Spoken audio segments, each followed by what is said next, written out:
ጌታ ኢየሱስ ክርስቶስ ሲመጣ የያዘው የአብርሃምን ዘር ነው እንጂ የመላእክትን ዘር አልያዘም ይላል። ስለዚህ ስጋና ደም ናችሁ ነው፣ ስፒሪት ቢንግ አይደለም ነው፣ ሂዩማን ቢንግ ነው። አሁን መላእክትን ሊያድን ቢመጣ የወደቁትን መላእክት ያድን ነበር። የመስቀል ሞትም አይሞትም። ሰዎችን ለማዳን ስለሆነ ጌታ ኢየሱስ ክርስቶስ ፍጹም ሰው መሆን አለበት፣ ግዴታ ነው። ስለዚህ ነው ኢየሱስ ክርስቶስ በስጋ እንደመጣ የማይቀበል የተረገመ ይሁን ተብሎ የተጻፈው። የኢየሱስን ሰውነት የካድክ ቀን ድነት ጥያቄ ውስጥ ይወድቃል። ኢየሱስ ፍጹም ሰው ካልሆነ ሰውን ማዳን አይችልም። ኢየሱስ በማንነቱ እግዚአብሔር ወልድ ነው፣ ለዘላለም አምላክ ነው። ሰውነት ለዘላለም አብሮት የኖረ ማንነቱ አይደለም፣ እኛን ለማዳን ላዩ ላይ የጨመረው ነው።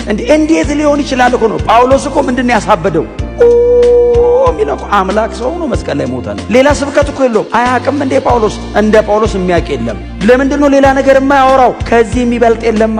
ለምንድነው ሌላ ነገር የማያወሩት? እነ ጴጥሮስ ለምንድነው እነ እስጢፋኖስ ስብከታቸው መደምደሚያው ይሄ የሆነው? ለምንድነው እነ ፊልጶስ ይሄንን ብቻ የሰበኩት? ለምንድነው ቤተ ክርስቲያን ሁሉ ጊዜ ይሄንን ብቻ የምትሰብከው? ከዚህ የተሻለ አይመጣም። የመጨረሻው ይሄ ነው። ኢየሱስ ሰው ሆኖ መሬት ላይ ወረደ፣ ፍጹም ሰውነትን ገንዘብ አደረገ። መዋረዱ ግን መጠን የለውም። ዝቅ ማለቱ ግን ለትህትናው ግን መጠን የለውም። እኔ አወራ አይሰለችም። ከዚህም በኋላ ባገኘኋችሁ ቁጥር ነው የምነግራችሁ መዋረዱ። ለምን ሕይወት ያገኙት እሱ ሞቶ ነው። ኢየሱስ መስቀል ላይ ባይሰቀል ይሄ ጉባኤ ከየት ይመጣል? አንተዋወቅም እኮ የአንድ ሀገር ባላገር ነን። ሰማይ አንድ አባት ስር እንጠለላለን።